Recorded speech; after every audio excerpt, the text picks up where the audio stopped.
Selección de variables de estado. Vamos a discutir un poco las astucias, las estrategias que nos conviene llevar adelante para seleccionar las variables de estado que vamos a definir como las variables independientes de los modelos que construyamos. Primera, la relación de vacíos. La relación de vacíos es universalmente empleada como variable de estado porque es una variable muy simple de medir, muy conocida por la comunidad y que tiene una clara influencia del comportamiento de los suelos. Acá estoy repitiendo el gráfico de calibración de la fórmula de Jardín para el módulo de corte en función de la presión y de la relación de vacíos. Pero tiene una desventaja. El cambio de relación de vacíos depende de la relación de vacíos, pero también del cambio de la presión. Esto es porque el cambio de la relación de vacíos es función de la deformación volumétrica incremental. Y la deformación volumétrica incremental tiene una parte elástica y una parte plástica. Como sabemos, el cambio de volumen elástico es función del cambio de presión. Así que la relación de vacíos es una variable de estado muy interesante, pero tiene el problema que su actualización es función de la actualización de otra variable de estado. Este acoplamiento no es conveniente para la formulación de modelos.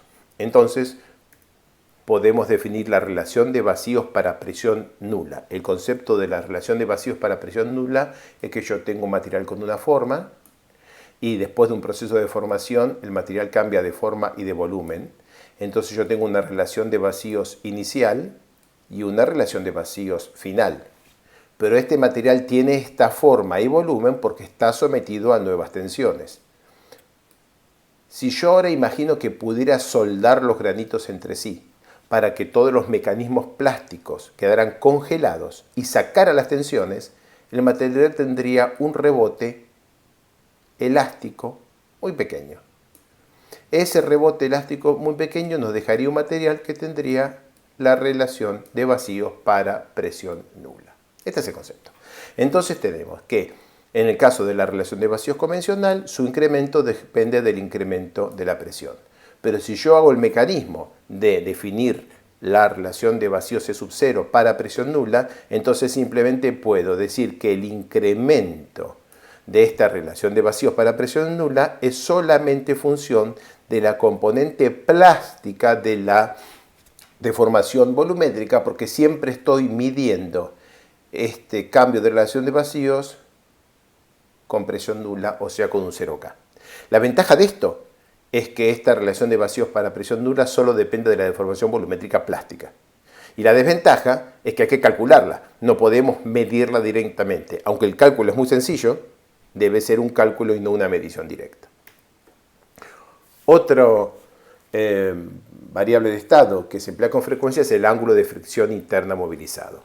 Tiene una definición muy simple.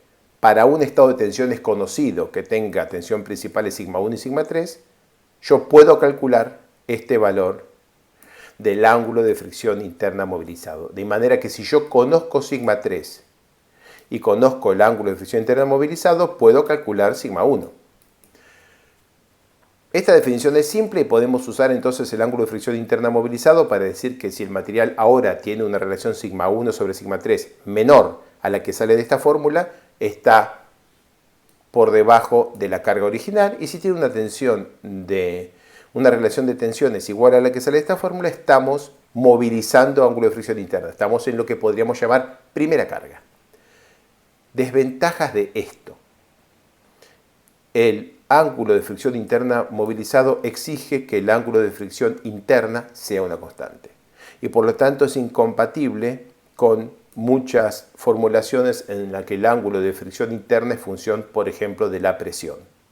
Y como solución a esto es definir una variable escalar independiente, aquí la tengo definida con esta cita, de manera que en vez de utilizar una fórmula en la que aquí tengamos un ángulo de fricción que estamos haciendo variar, aquí mantenemos el ángulo de fricción final, o sea, el ángulo de fricción en la falla, y aquí tenemos una variable independiente que lo hace variar.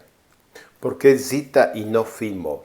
Empecemos con un estado de tensiones, el sigma 3, sigma 1, que significa un phi movilizado de 25 grados y un zeta de 0,72, usando 36 grados como el ángulo de fricción interna de este material para esta presión de confinamiento.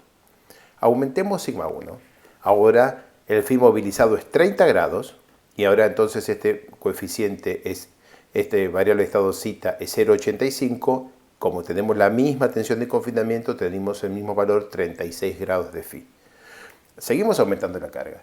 Ahora tenemos un phi movilizado de 35 grados para un ángulo de fricción interna de 36 grados, con lo que la variable zeta es 0,97. Entonces, phi mob menor que phi, está bien, estamos casi en falla, y 0,97 entre 0 y 1 estamos casi en falla. La diferencia entre phi mob y zeta se ve ahora cuando cambiamos la tensión de confinamiento en este momento. Al cambiarla, el phi movilizado nos queda más alto que el círculo en falla, así que nos queda un phi movilizado que se quedó guardado ahí arriba, 35 grados, pero el phi real es 34, que sí que phi movilizado quedó más grande que phi. En cambio, con la formulación de zeta, simplemente aquí el 36 grados que teníamos cambia a 34, porque phi para la nueva tensión de confinamiento ya no es 36 sino 34, y aquí tenemos el valor 1.0. 1.0 significa falla sin importar cuál es la tensión de confinamiento. En cambio, phi movilizado 35 grados puede significar que no está en falla, que está en falla o que es inadmisible en función de la tensión de confinamiento. Phi movilizado no es una buena variable independiente porque acopla con la tensión de confinamiento, que es otra variable independiente. Una prueba de la independencia entre las variables de estado se puede hacer graficando la evolución de las variables de estado para un ensayo simple. Por ejemplo, en el caso del ensayo triaxial de compresión a presión de confinamiento constante, podemos graficar la evolución de la tensión deviatórica en función de la deformación axial y la deformación volumétrica total en función de la deformación axial. Para el caso de una muestra muy densa como es esta, tenemos un pico que se produce para esta deformación axial y esta deformación deviatórica. Este pico se produce con un aumento de volumen pequeño que después va a ser mucho más grande. ¿Cuál es este aumento de volumen? Este aumento de volumen está producido por la dilatancia, porque la muestra es muy densa. En falla, la muestra muy densa dilata, al dilatar aumenta su relación de vacíos, entonces ya no es tan densa, su ángulo de fricción interna es menor. Eso es lo que justifica que haya un ablandamiento. Cuando graficamos zeta versus relación de vacíos al origen, lo que tenemos es que mientras estamos en la etapa anterior a la falla, o sea, de este punto hacia la izquierda, vemos que zeta, que es el equivalente al ángulo de fricción interna movilizado, crece. Cerca a la falla se empieza a ver el cambio de la relación de vacíos y después en falla hay un gran cambio de relación de vacíos con zeta constante. Cuando la muestra es muy densa, la relación de vacíos se cambia mucho porque dilata mucho. Si la muestra es menos densa, el cambio de relación de vacíos es menor, y si la muestra es muy suelta, va para el otro lado porque el material contrae. Muestra suelta contrae, muestra densa dilata. Si usamos ángulo de fricción interna movilizado, nos queda que el ángulo de fricción interna movilizado tiene que caer cuando aumenta la relación de vacíos. Aquí tenemos dos variables que cuando las graficamos en un ensayo convencional son ortogonales. Acá tenemos dos variables que cuando las graficamos en un ensayo convencional no son ortogonales. Estas son numéricamente más independientes y por lo tanto una formulación zeta, relación de vacíos al origen, es más robusta que una formulación que usa phi movilizado.